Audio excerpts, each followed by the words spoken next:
Au sommaire de cette édition, le Togo se joint à l'UEMOA pour lutter contre les faux pesticides. Le Comité national de gestion des pesticides vient d'être mis en place pour une meilleure régulation de l'homologation et de la commercialisation de ces substances dans notre pays. Et puis depuis hier, la deuxième édition du Festival international Togoville Jazz bat son plein. Une semaine pour permettre aux Togolais de découvrir ce genre musical afro-américain, véritable héritage de nos ancêtres déportés.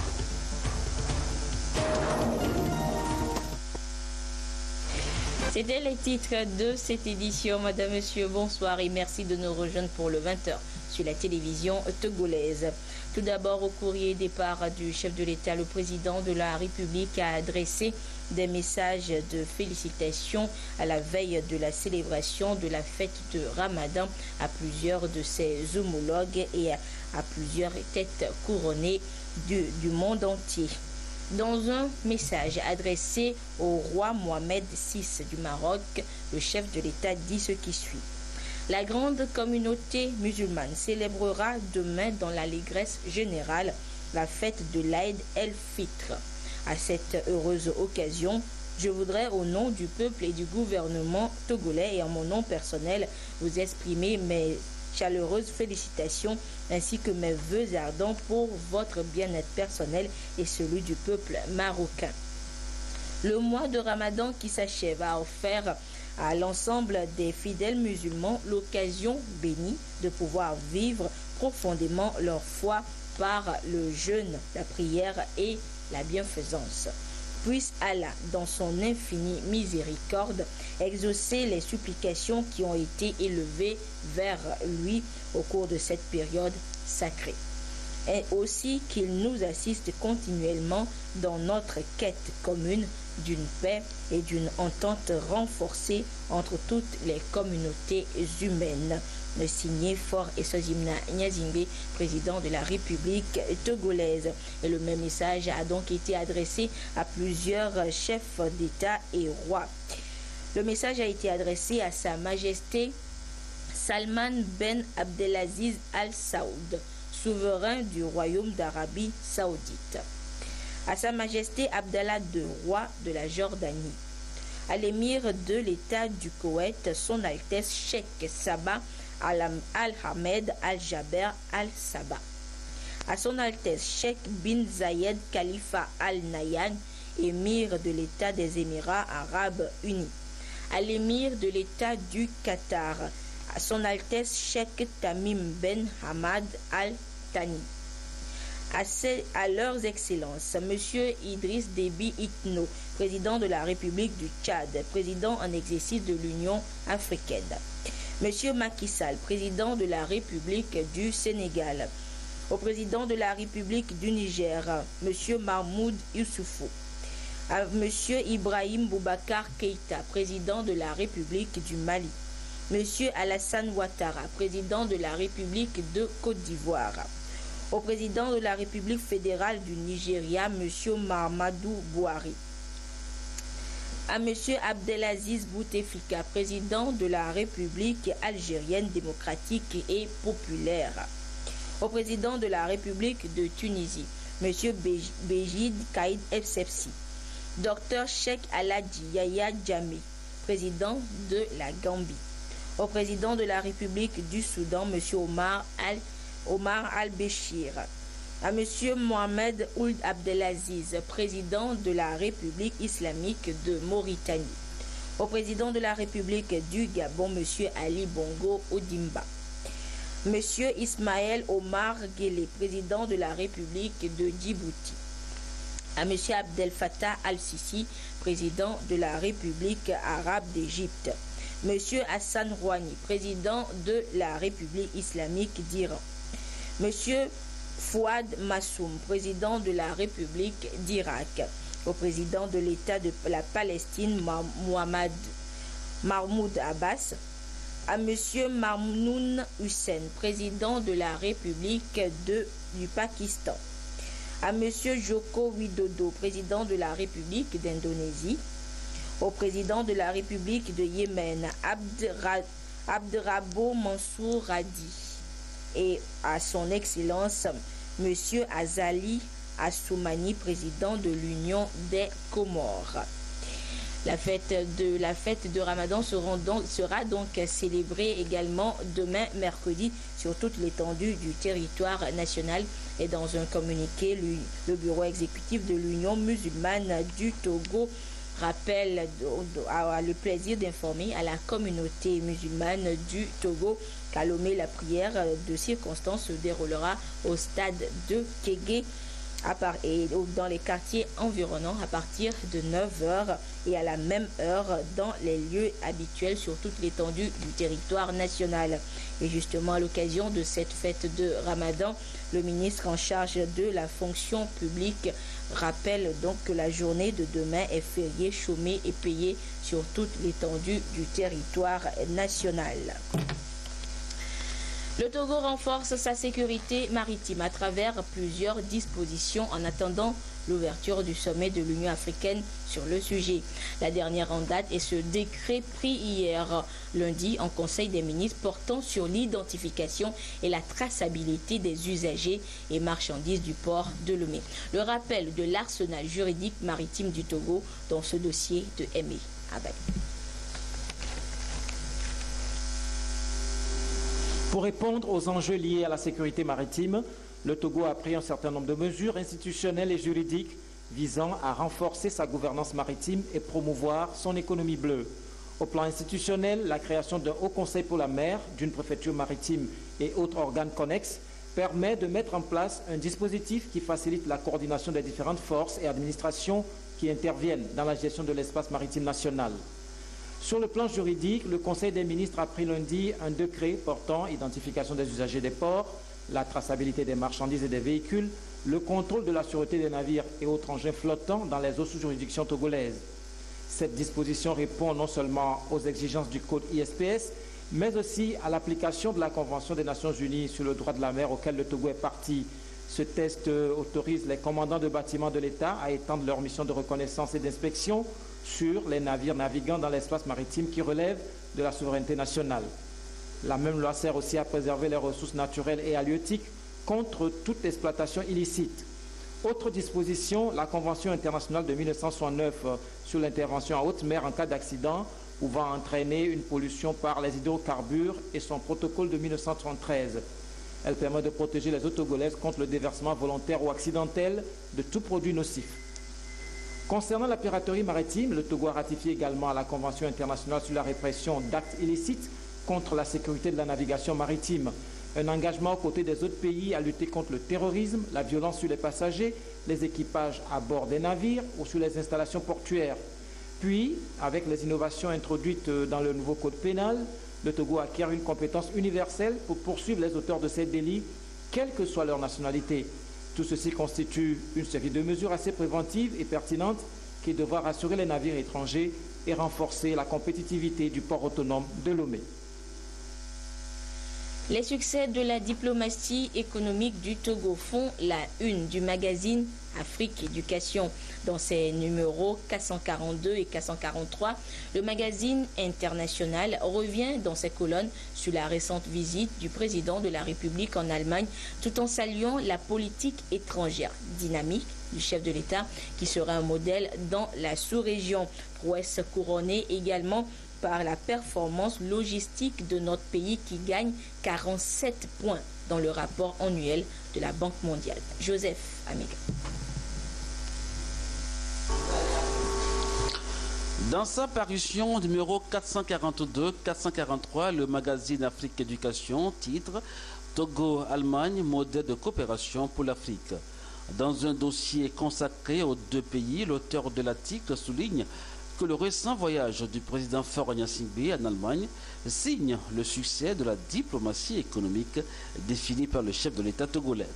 L'article révèle que les deux pays se sont accordés sur un programme de coopération dans les pôles prioritaires, à savoir la formation technique et professionnelle, l'emploi des jeunes, le développement rural, y compris l'agriculture, la bonne gouvernance, la décentralisation, l'emploi, la santé et l'énergie. L'Allemagne veut faire du Togo le prochain succès industriel. et la mise en place, rapporte le magazine, de nouveaux partenariats entre Berlin et Lomé est un impératif pour un renouveau des relations entre le Togo et l'Allemagne. Le président d'Africa Varenne, le docteur Stéphane Lebing, note le magazine, mentionne que le Togo est dans un processus positif de relance de son économie. Il faut, a-t-il souligné, replacer ce pays dans le radar des investisseurs. L'offensive diplomatique du président Faure Gnassingbé en Allemagne a été saluée, note le magazine, par les autorités allemandes qui ont exposé les avancées enregistrées par le Togo. Ces avancées portent notamment sur la modernisation de l'aéroport Gnassingbé-Yadema de Lomé et l'extension du port autonome de Lomé. Des réformes structurelles, mentionne le magazine, qui, selon les autorités allemandes, ont amené les autorités bavaroises à décider d'accompagner le Togo dans son processus de développement. L'UEMOA va en guerre contre les pesticides non homologués, contrefaits ou de mauvaise qualité. Pour cela, elle a mis en place une instance de régulation de ces substances, instance qui doit avoir ses démembrements dans tous les pays. Le comité togolais vient de voir le jour ce mardi. Le compte rendu de la mise en place avec Kwasi Glé et Charlotte Moussime. Le comité national de gestion des pesticides vient d'être installé. Une volonté du CILS, comité inter-État de lutte contre la sécheresse dans le Sahel, de la CEDEAO et de l'UEMOA. L'espace communautaire est doté d'un cadre régional pour la gestion et l'homologation des pesticides. Le comité national devra donc s'appuyer sur cette instance régionale pour débattre des questions liées aux pesticides dans chaque pays membre. Quand on parle de pesticides, ça s'utilise dans tous les pays. Et s'il faut que chaque pays traite séparément ces questions de pesticides, ça pose énormément de problèmes. Donc nos dirigeants ont décidé de se mettre ensemble pour gérer de façon consensuelle au niveau d'un espace donné l'utilisation de ces pesticides. Les pesticides sont des poisons pour tuer les insectes. Donc à un niveau donné, ça peut tuer aussi les hommes. Donc l'utilisation de ces pesticides en ne respectant pas les doses et puis surtout les délais d'attente et puis les conditions d'utilisation constituent tous des intoxications pour l'utilisateur et aussi pour les consommateurs. Le comité national veillera à la gestion et à la commercialisation des pesticides sur l'ensemble du territoire national. Il devra également lutter contre leur vente anarchique et l'utilisation de celles qui sont contrefaites. Des mesures qui visent à garantir la sécurité alimentaire, à promouvoir une agriculture respectueuse de la santé humaine, animale et de l'environnement. Le projet gestion intégrée des catastrophes et des terres suit son cours dans notre pays et dans plusieurs localités. Il est exécuté grâce à de sous-projets. Dans la région centrale, plusieurs partenaires sont allés évaluer ces sous-projets communautaires. La marque Bojona pour le compte rendu. Cette visite de terrain conduite par le chargé du projet gestion intégrée des catastrophes et des terres PGICT à la Banque mondiale se veut une sortie de suivi de l'exécution des sous-projets communautaires dans la région centrale. Il s'est agi de voir, après quelques mois du lancement des activités des sous-projets communautaires, quel est le niveau d'exécution. Je me rappelle, on avait fait une visite ici il y a de cela à peu près 6 mois. Et la traversée de cette rivière était un calvaire. Et aujourd'hui, nous notons que ce sont des véhicules qui passent. Au départ, nous avions prévu des travaux de petite envergure, mais après l'évaluation, on s'est rendu compte que pour pouvoir passer facilement, il va falloir accroître la capacité des activités et c'est ce qui est fait.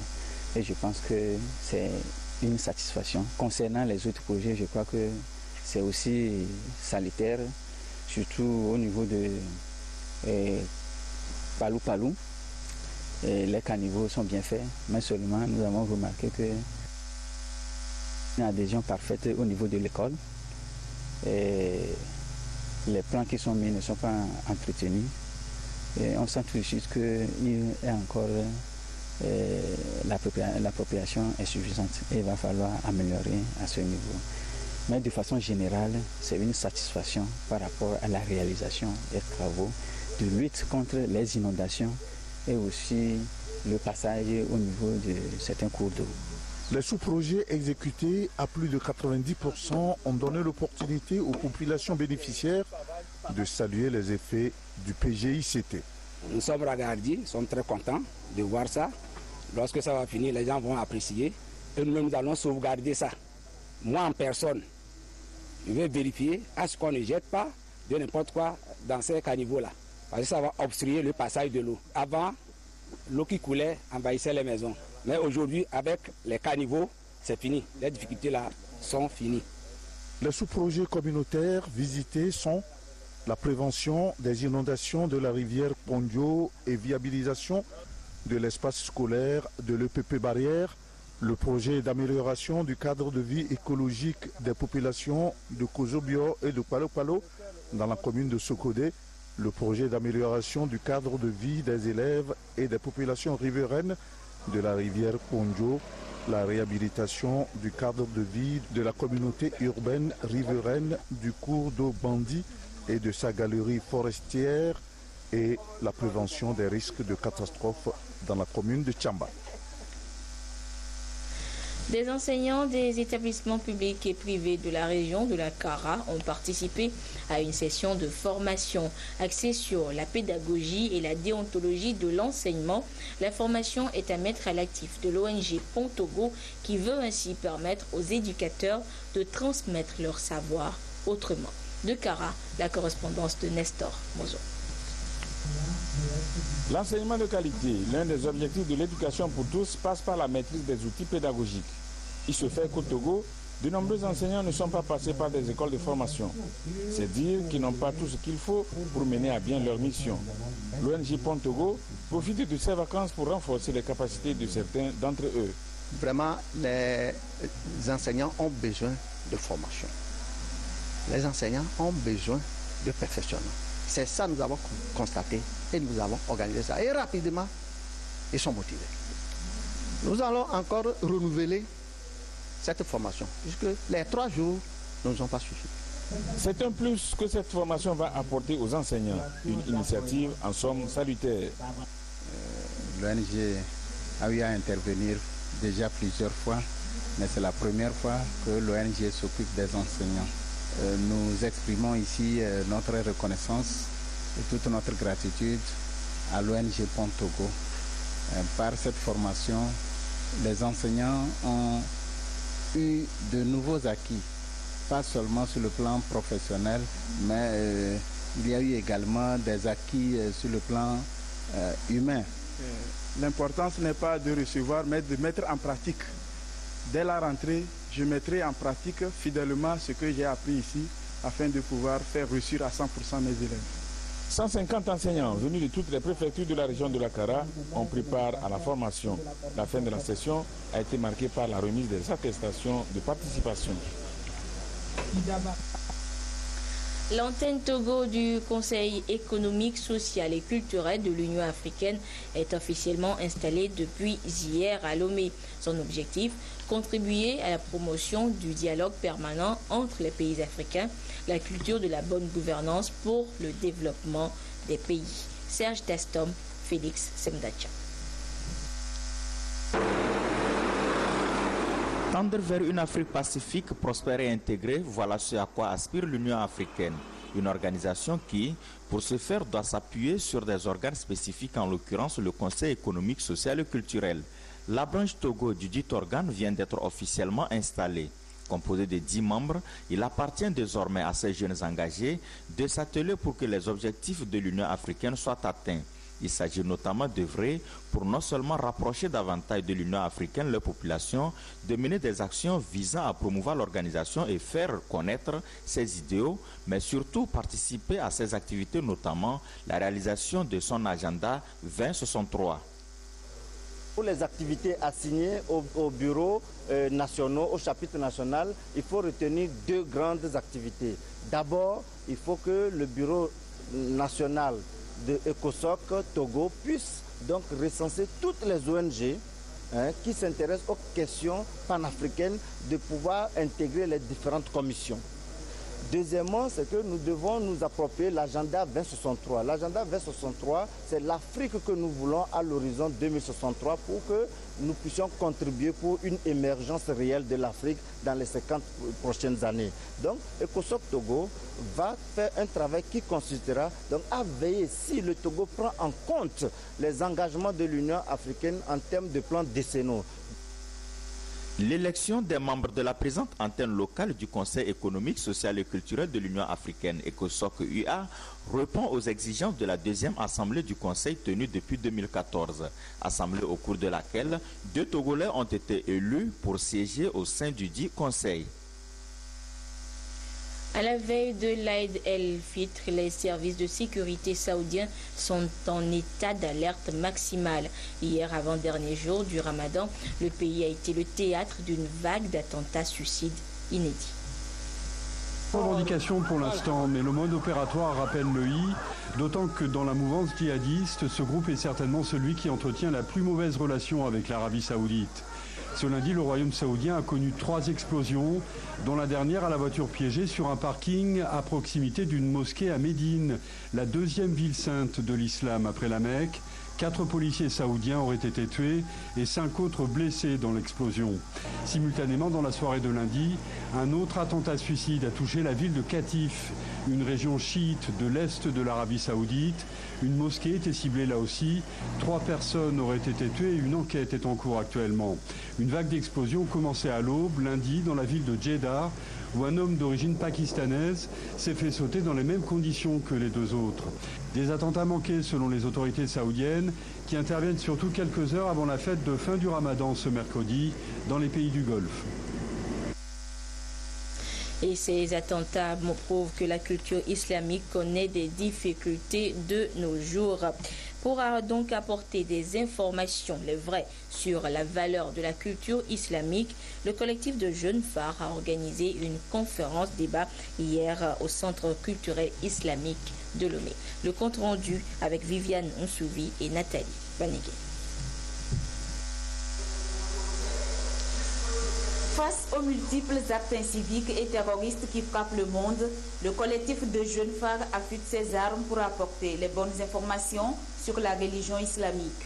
Une religion qui, de nos jours, est utilisée comme un instrument de guerre et de division. Il est alors important de faire connaître et comprendre la culture islamique à la population. Il a fallu édifier les gens sur le fait que quand on parle d'attentats, quand on parle de violence, cela a toujours existé dans l'humanité. L'islam est là depuis 1400 ans. Si l'islam vivait de la violence, toute l'histoire de l'islam serait remplie de violence et d'attentats. L'islam a plus d'1,8 milliard d'adeptes qui sont un peu partout dans le monde. Si tous ces adeptes étaient des terroristes, personne ne va dormir dans sa chambre dans le monde. Vision de la culture islamique par rapport à l'actualité. À travers ce thème retenu pour la première édition, le collectif de jeunes phares appelle la jeunesse à une prise de conscience. C'est les jeunes qui sont plus touchés sur ces problèmes. Et le message qu'on a envers nos frères jeunes, c'est d'être vigilants, de ne pas tomber dans les pièges de ces gens. Le collectif de jeunes phares œuvre dans la santé, l'éducation et la promotion de la femme. Cette association a vu le jour en 2013. Une équipe du Fonds d'aide à la culture sillonne les chefs-lieux des régions du pays à la rencontre des artistes et promoteurs culturels. Objectif, échanger avec eux sur le contenu de la feuille de route de la gestion 2016 de ce fonds. Les étapes de Kara et d'Apaon avec les correspondances de Nestor Mozo et Désiré Aloy.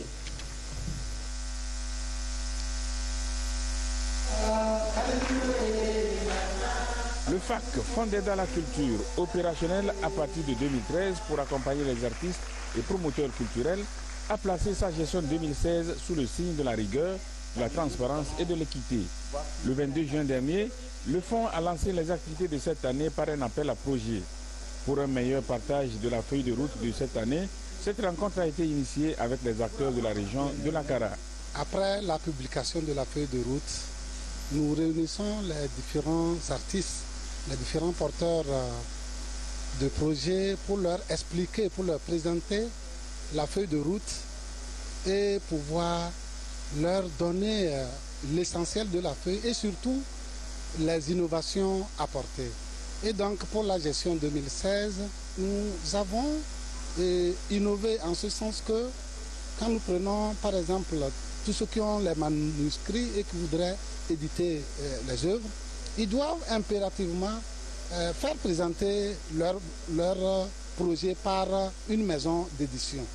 Ceci pour que la qualité y soit, pour ne pas éditer n'importe quoi. Il en est de même pour les œuvres musicales. Voulez-vous sortir un album? Une maison d'édition devra vous donner le OK, le feu vert, afin que le fonds puisse vous accompagner. Depuis son opérationnalisation, le FAC a enregistré 853 demandes pour 2 appels à projets, soit 315 en 2013 et 538 en 2014 et 2015. Pour les 2 appels à projets, 354 ont été jugés pertinents et ont été financés à hauteur de 787 500 000 francs CFA. Pour cette année, l'enveloppe allouée au Fonds d'aide à la culture est de 300 millions de francs CFA.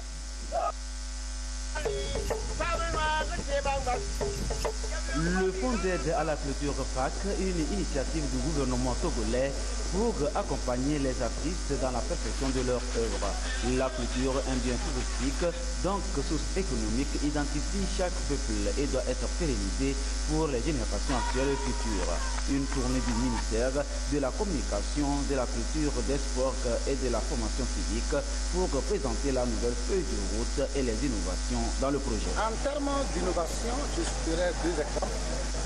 Cette année, pour qu'un porteur de projets culturels, et notamment pour que quelqu'un puisse avoir un accompagnement pour publier son manuscrit, il doit passer par une maison d'édition où un comité de lecture doit donner le OK par rapport à la qualité de l'ouvrage à publier. Et ça va de l'intérêt des Togolais, puisque tout ouvrage est d'abord pour les lecteurs togolais. Il en est de même pour les œuvres musicales. Vous voulez sortir un album, passez par un studio qui est compétent pour dire vous avez un album de part. La gestion du FAC se fait dans la rigueur, la transparence et l'équité, dans l'intérêt des artistes pour rendre plus visible leur œuvre. Une préoccupation des autorités. Le FAC promeut la culture dont fait partie intégrante la musique. Et la maison Level veut faire découvrir et aimer le jazz aux Togolais. Durant toute une semaine, cette sonorité venue de nos ancêtres déportés, devenue donc des ancêtres déportés en Amérique, va dévoiler tous ses secrets à travers la 2e édition du Festival international Togoville Jazz. Gérard Lagoudou.